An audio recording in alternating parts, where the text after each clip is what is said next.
Hey Taylor, thanks for coming down today. Hey, thanks for having me, man. Cool. So we're obviously here at the Maniacs Lounge, and we're going to do this, segment about showcasing some of the local builders and their rides. And I'm just going to fire off some questions, and you can just fill in the blanks, going from there. So first thing, man, I'm just wondering, like, when did you get started with cars? Like, when did you know that you were into cars?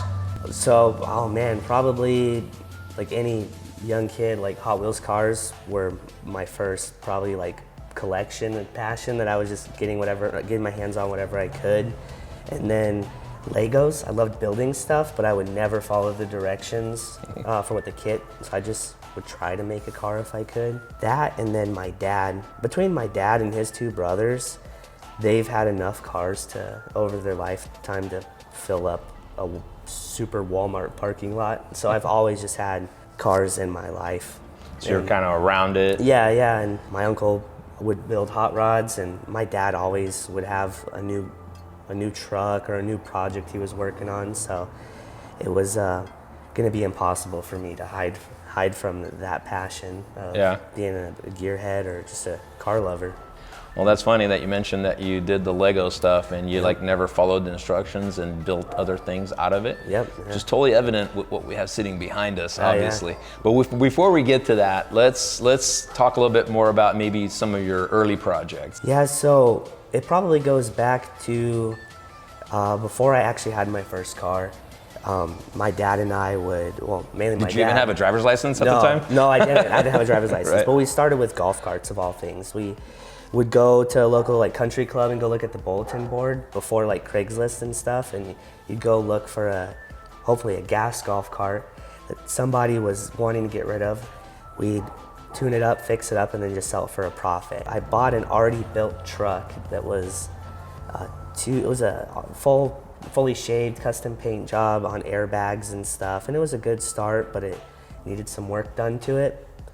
And my dad was scared to death of it. He didn't want me to have it, but I was like, Dad, this is so cool. You can't deny, this is gonna be a cool truck. And so I had my uncle who built hot rods and stuff for fun, redid the 4-link, and I took it to another buddy's shop to do something else with the air management. And I was getting so tired of always having to have people help me that I just wanted to learn to do that stuff on my own. So one thing led to another, and I would just buy a car, do what I wanted with it, sell it, get the next car. So cool, man. So let's talk about it then. Let's talk about this thing. So I know it's a really long project, but kind of just start with how it came about, and then what you did to it to get it to where it is today. I had this envision in my mind of a rat rod truck I wanted to build. I had already doodled it out and stuff, looking up what a 1954 Ford F-100 looked like. It was nowhere near what I was originally picturing. I didn't want to say no to old American steel, so I was like, okay, I'm gonna find a way to do something with it. So now this was just a cab. Just a cab. 54 F-100. Yeah, I was under the impression that maybe it was either less parts or maybe it was more parts. I really had no idea what it was gonna be. So come to find out, it was just a cab, no door hinges were even bolted on doors or the cab. So it ended up throwing in just two bedsides, 2 doors, and a cab. That was it. Just slowly started coming up with an idea. The only way to do it is to do it. So I just started mimicking what I had seen online or on TV shows of how I thought a chop top was done, and braced the whole inside of the cab. Started laying out some painter's tape and making measurements with Sharpie, and just took a grinder with a cutoff wheel on it and just started cutting, and was given my uncle's old a 110 welder, started kind of stitching it together, and before I knew it, I had a chop top cab. I was like, oh man, I gotta do something with the rest of this now. And once you had the cab chopped and you sat back and you stood back and you looked at it and you're like, and it just fueled the rest, right? And then you built the frame next, I would imagine. Yeah, actually had taken the chop top cab and parts that I had. By this point, I started collecting axles I thought I was gonna use. I knew I was gonna run a Chevy small block. I loaded all that up on our little trailer and we took it to my uncle's house. My uncle was super gracious and helped me start putting the frame together. Started welding together like a pretty generic 2x3 frame. Used that as a platform to build off of. I just copied my drawings that I had proportion-wise and just kind of made up measurements on the spot as we went. And over the years of working on it and adding to it and changing things up, cut the frame up a lot, added in new parts. As far as suspension, it is the way that it is because of trial and error. So it's bagged on the rear. It's only bagged in the rear now. And it's coilovered on the front. Coilover up front.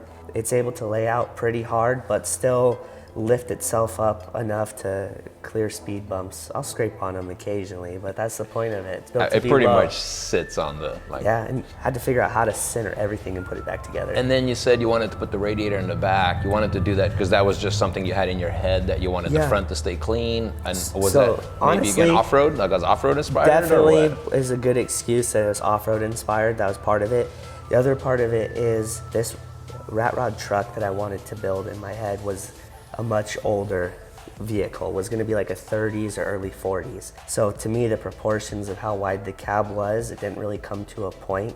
I didn't like the way any of the grill shell would look up front, or like a regular Mustang radiator, or like, I'm sorry, like a smaller radiator up front. I actually bought a couple different grill shells at swap meets, either late 20s, early 30s. And they were just too narrow and It just tall looked, and just yeah, the big- exactly. The proportions looked off, and then I was like, well, now I got to find a radiator to fit this thing. I think I just ignored the fact for a long time that my radiator wasn't going to go up front. I had to figure out where it was going to go, and I had seen all these off-road trucks, like trophy trucks, and guys racing the Baja. It looked like the radiator was always right behind them. I mean, they're going full bore, pedal to the metal through the desert all day, all night, and they don't overheat, so why can't I put a radiator in the back? Yeah. Let me ask you this. So you mentioned that it's going to be a ride and drive, and it did end up being a ride and drive, obviously, which is super cool, by the way. Obviously, that gives it a really good, unique look. Were there any challenges making it a right-hand drive? Yeah, like it's funny to think back on it now because I've learned so much. I was thrown to the wolves on that one because I didn't know. I heard about reverse steering boxes and regular steering boxes, and I'm more of a hands-on kind of guy, so I'd like. You got to see it. Yeah, I would like me rig. too. I would rig up stuff. It's like, okay, if you turn the steering wheel this way, it's either gonna push or pull a lever this way, and then I'd have to like start mocking things up to see it for myself. Yeah, why don't you tell me, Some key just give me points? give me some details and some things that are like you're proud of, that are cool. The thing I'm most proud of is like all the opportunities I had to give up on it, and I didn't. But what's better than just like letting it rust and going getting rowdy and just being rough on it? That's what I built it for.